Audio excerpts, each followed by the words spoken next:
বাংলাদেশের জনপ্রিয় একজন ম্যাগির শ্বশুরবাড়িতে নাকি ডাকাতি হয়ে গেছে। দীর্ঘ 50 মিনিট লাগাইয়া ডাকাতেরা নাকি ডাকাতি কইরা থুইয়া চইলা গেছে, কিন্তু 999 কল দেওয়ার পরেও পুলিশে নাকি স্পটে 40 মিনিট লেট কইরা আসছে। এই কারণে খুবই ক্ষুব্ধ হয়ে গেছে ম্যাগির হাজবেন্ড, কারণ দীর্ঘদিন ধইরা বউ ব্যবসা কইরা সে এই টাকা পয়সা সোনাদানাগুলা কামাইছিল। আমি এটা শেষ দেখতে চাই। প্রায় 50 মিনিট লাগায়া চুরি করে নিয়ে গেছে। আমি জাস্ট জানতে চাই যে আমাদের নিরাপত্তা। তার কষ্টটা পুলিশে বুঝতেই পারলো না। নিজের বউরে পরের খাটে দিয়ে আসার যে দুঃখ, এই এত কিছু করার পরে সে টাকা পয়সাগুলো জমাইছিল আর সেই টাকা পয়সা নিয়ে গেল নাকি ডাকাতে।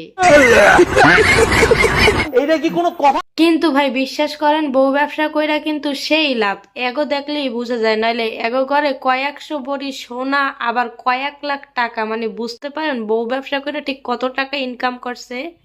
কি বলবো, যাই হোক। এতদিন বউ ব্যবসা করতো, কিন্তু বউ প্রেগনেন্ট হয়ে যাওয়ায় বাচ্চা আর বউরে নিয়ে ব্যবসা করা শুরু করছিল। এখন তো বউ প্রেগনেন্ট, বাচ্চা আইলে তারে নিয়েও ব্যবসা করা লাগবে। তাহলে যদি ব্যবসা করা শুরু করে, বউ তো আর ঘরে কাজ করতে পারবে না। তাই মা আর বোন রে ঢাকার বাসায় নিয়ে আসছিল, আর নরসিংদীর বাসাটা নাকি খালি ছিল। এই সুযোগটাই নিচে ডাকাতেরা তাদের একেবারে ফতুর কইরা দিয়া গেছে। এমন ডাকাত কই পাওয়া যায়? অগত আমি পাইলে ওদের এই কার্যক্রমের জন্য ওদের আরো বকশিস দিতাম। বেচারি কত কষ্ট কইরা এই হোগা ঢুলায় ঢুলায় নাইচা পদ্দা অনলাইনে তারপর টাকা ইনকাম করছে, অগর টাকা দিলে এভাবে মাইরা দেওয়ার জন্য।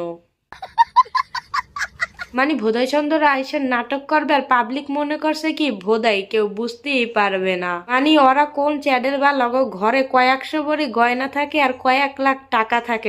ভাবা যায়। তাও আবার গ্রামের বাড়িতে, আবার ওইখানে বলে কেউ থাকে না, এরপরেও কয়েকশো ভরি সোনা আর টাকা রাখ খাইছে। ওদের এত টাকা, কয়েক লাখ টাকা। তোরা জীবনে এমনি চয়ে দেখছিস যে তো কয়েক লাখ টাকা ডাকাতি হয়ে গেছে? যত সব নাটক বাস। আমরা সিমরিরা আইসে কোন জায়গা থেকে আল্লাহ জানে। সর দূরে যাই আমর।